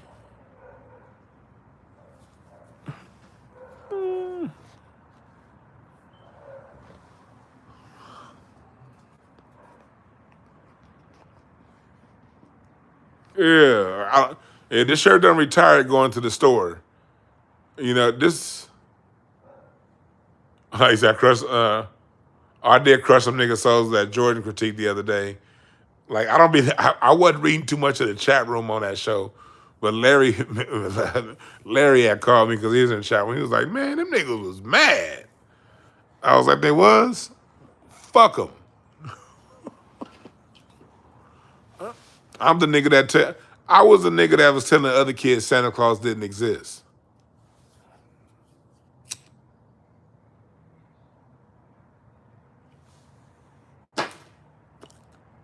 Probably got 20, 30 grown-ass men walking around this earth right now still mad at me for telling them Santa don't exist. I used to laugh when kids cried. Like, I remember it was this one kid that lived down the street from me named Eric. He lived down the street closer to my school. He was like 2 years younger than me, but I still play with him. And, you know, as a kid, that's a big difference. When you 9 and they 7, no, he was 8 and we was 1 year. I was 9 and he was 8. I was 10 and he was 9. But 1 year, like, I'm in the 3rd grade. I'm in the 4th grade. You in the 3rd grade. Like, that's a big difference, you know. Nigga, I'm in the 5th grade. Nigga, you a 4th grader. But he lived down the street, so we played sometime. Then I found out Eric believed in Santa. It was like Christmas, like 1980, 88, 89. It was in the 80s, late 80s. Man, I found out that nigga believed in Santa. I was like, hey, you know Santa ain't real, right? He was like, Santa's real. I said, no, he's not. I said, I'm the same nigga now that I was as a kid. Logical. We all had chimneys on our block. We lived in the Crenshaw district, but we still had good ass chimneys. I said, look at the chimney. Do you think? I said, we went inside the house, and the chimney had a little thing you can close. I said, look up that. Do you think some fat man can get from down there to here? I said, we kids. We can't fit through that. What make you think some fat ass man in a red suit gonna get through that? He was like, get out of my house. Get out of my house. Santa's real. Santa's real. I was like, no, he's not, Eric. Then his dad came in and was like, what's going on? Dwann told me Santa's not real. And I was like, man, I'm gonna go. And I got on my bike and I went back home laughing the whole way. That's who the fuck I am. Nigga. I tell you, Santa ain't real. And I don't care if it's me versus 1,000 niggas. I'm going to stand on my own 2 feet because I got nuts like that.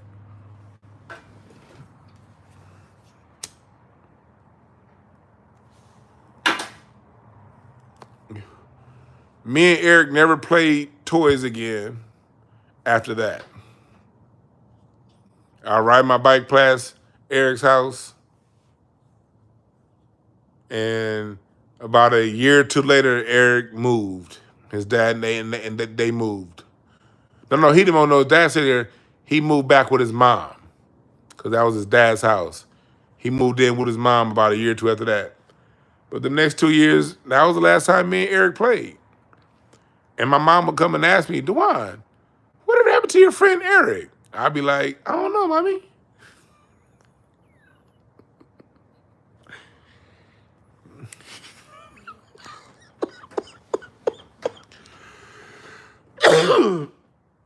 You think I told my mom I told him Santa wasn't real? My mom would have kicked my ass if I told her I did that.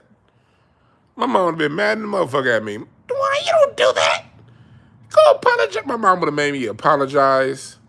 My mom would have made me, so hell no, I didn't tell my mama I did that. I was just like, I don't know what happened, mommy. Eric don't want to play with me no more. I don't know.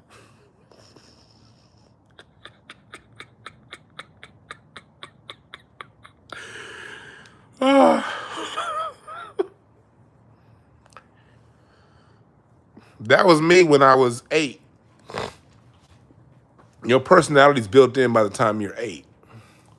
So think about that same DwannBrown telling niggas that their fantasy of Michael Jordan and LeBron James isn't real.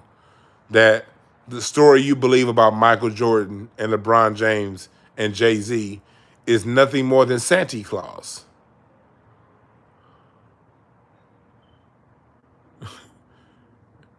Only difference is, at least that kid was 8 or 9 when I did that to him. You niggas is in your 50s. You think I give a fuck about offending a nigga in his 30s and 40s and 50s, telling him that LeBron James's stats is Santa Claus?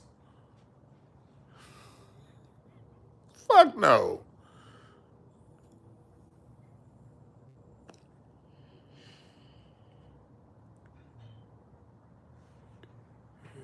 Yeah, True Breed, deep down inside, most kids know Santa ain't real. And deep down inside, most people know that LeBron James ain't shit. And they know that Michael Jordan's not to go deep, deep, deep down inside. That's why they don't even bring up Wilt Chamberlain, Magic Johnson, and Kareem Abdul-Jabbar and Bill Russell. That's why Jordan fans have to only... Here's the reason why you know Jordan fans don't believe that bullshit. Jordan fans act to us, they act as if the NBA just started in 1990. Like, they only talk about 6 seasons in Jordan's career. 6-0. 6-0. He's the greatest because he went 6-0. So, look, if they believe Jordan was the GOAT, was real, they talk about his whole career. They wouldn't have an issue if you brought up Isaiah Thomas beating his ass 3 years in a row.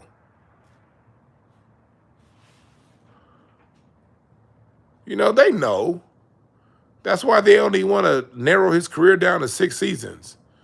Because if you talk more outside of that, then it's going to blow their whole fucking fantasy. And their wet dream is finished. That's right, Biz Martin. If Dominique Wilkins has Phil Jackson and Jordan's teammates, he wins championships too.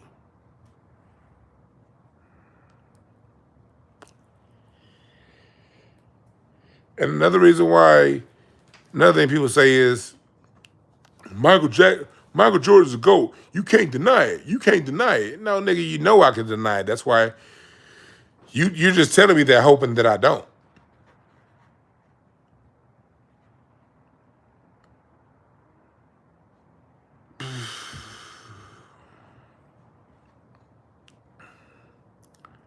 I totally do not mind telling people that your love for LeBron James is bullshit.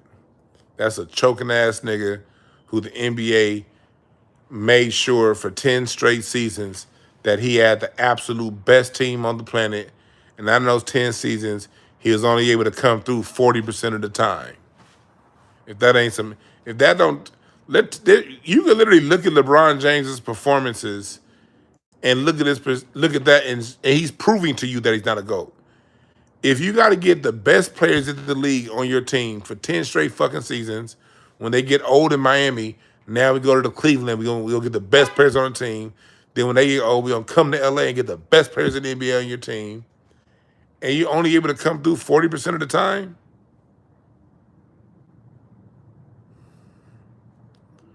Give T-Mac that many great teams, he wins at least 3. Give Iverson that many great teams, he probably wins 6.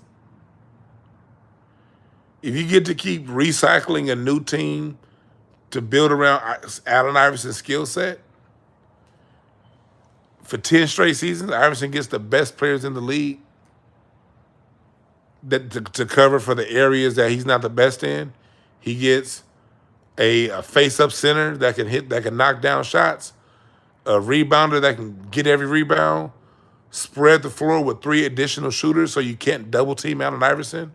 Imagine if Allen Iverson has 3 shooters on the court with him at all times, and a certified rebounder and a mid-ranger. Imagine if Allen Iverson has that many tools on the floor with him. Do you think Allen Iverson would have only won 4 championships out of that? You know, Iverson had Mutombo and Eric Snow, like,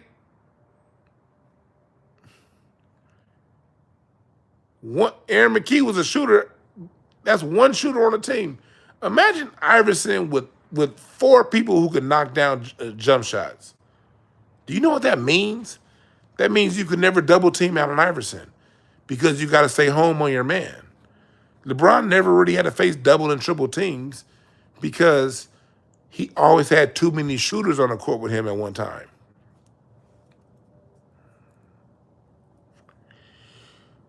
This motherfucker in Cleveland, people minimize Kyle Korver coming to the Cleveland Cavaliers.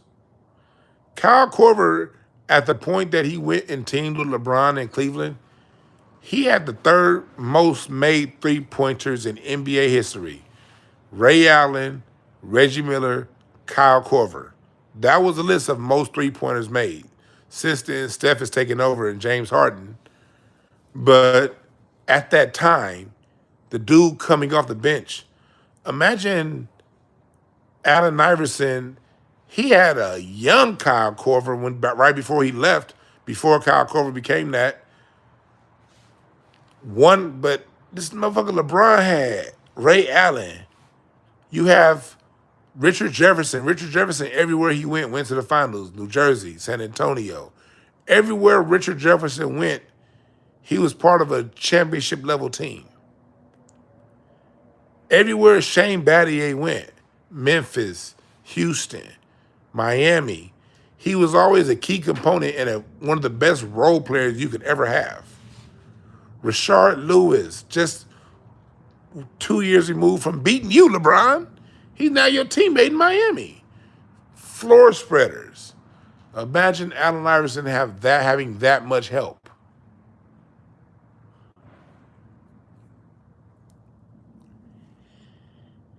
People don't ever think about that. Imagine if Grant Hill never got hurt and had that much help. Imagine. I know Allen Iverson will win more than 4 if he had that much help for 10 seasons. I know Allen Iverson wins more than 4. Allen Iverson probably wins at least 6. Yeah, J.R. Smith, elite. People like to shit on Tristan Thompson. Tristan Thompson was a rebounding motherfucker. If you can guarantee 1 possession on defense, because you have somebody down there that's going to get every fucking rebound like Tristan Thompson and set them hard screens, somebody that can rebound and set screens is every bit as important as a shooter and a dunker, because you don't get those open shots and you don't get those dunks without quality screens. And setting screens is a skill within itself. And all you stat nerd reading fucks that don't know a goddamn thing about basketball, that go running right to a fucking stat sheet, you don't understand the importance of somebody that can set a hard screen that the defender can't get around. Because in the NBA, the difference between an open shot and a contested shot is about 3 inches. All you need to do is give a player 3 inches of space. If a player, if when you put your hand up, there's 3 inches of space between your hand and the release, that's considered an open shot in the NBA.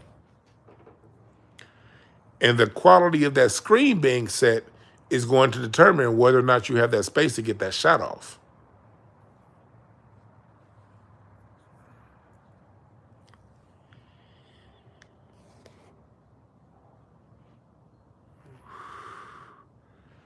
LeBron at every position had the most proficient people he could have at that position.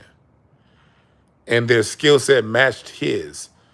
Zydrunas Ilgauskas worked as a center because Zydrunas Ilgauskas was a shooter. You saw they gave LeBron Shaq in Cleveland, it didn't work. And don't say he was old, because Shaq was with Steve Nash the year before that and made the All-Star team. It's because LeBron would never work with a back to the basket center. He needs a center that can spread. That's why Anthony Davis works for him. That's why Kevin Love worked. That's why Chris Bosh worked.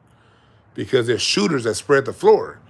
Because LeBron's style of game is to run him off screens and get him to the basket off screens. And then once he comes off that second and third screen, then the center has to either commit to him. Then what that forces people to do is, it forces the help defense to dive down on him. And when they dive down, you have Ray Allen, Kyle Korver, Mo Williams. People forget about, what was that point guard that he had? The nigga that always looked like he crying. He used to play with the Utah Jazz, and then he was the nigga that missed that shot that they always blame him. What was that crying looking ass point guard LeBron had in Cleveland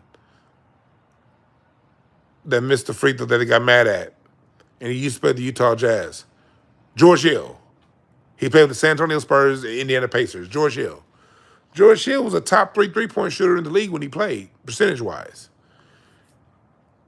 It doesn't, when you have that level of shooting around you, the defense can't dip down and double team when you get to the basket. Therefore, you get nothing but constant one-on-one matchups because the shooters around you are too dangerous to help off of. Meanwhile, Allen Iverson's playing against niggas, playing with niggas who can't shoot, so you can help off that nigga all day. Go back to Kevin Durant when he was at Oklahoma City. He had Andre Roberson in the corner. Do y'all remember when Andre Roberson was missing every fucking time? Every time Kevin Durant passed him the ball, Andre Roberson was bricking every fucking thing in the corner when they played against the Golden State Warriors in that 7-game series. That Russell Westbrook's not a shooter. Durant had although he had a good team on paper, them niggas couldn't shoot.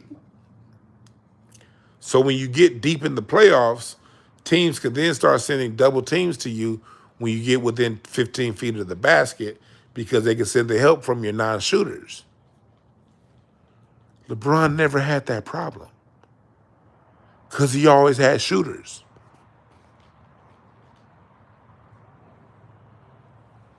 Yeah, Tybo Cephalosha. Yep, he had to miss that series because he got beat by the police in Brooklyn. And people act like that team already wasn't that good, and even when Tybo Cephalosha came back, he was never the same.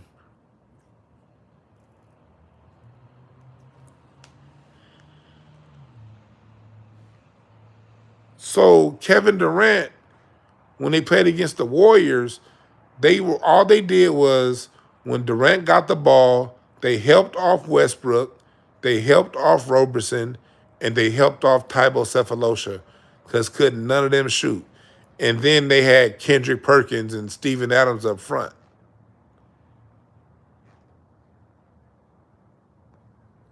This was after Harden left. I'm talking about the years after Harden left.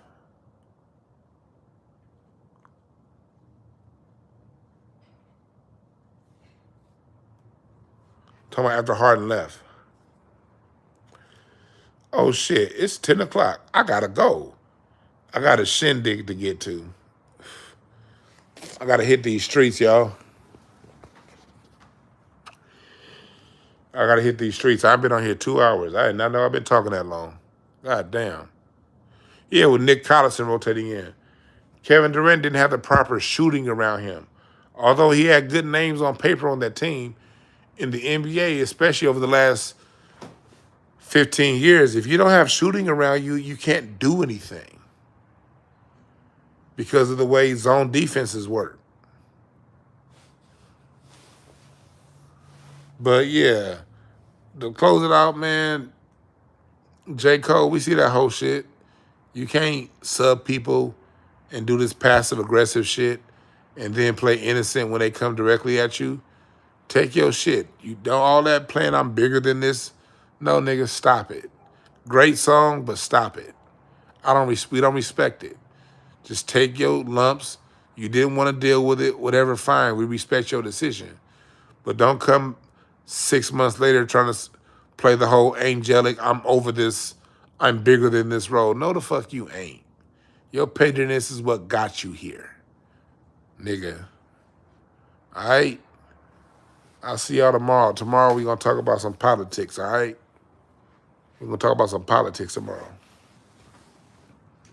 Y'all have a good one. Remember, there are no perfect messengers, only perfect messages for those willing to pick up the game. We out.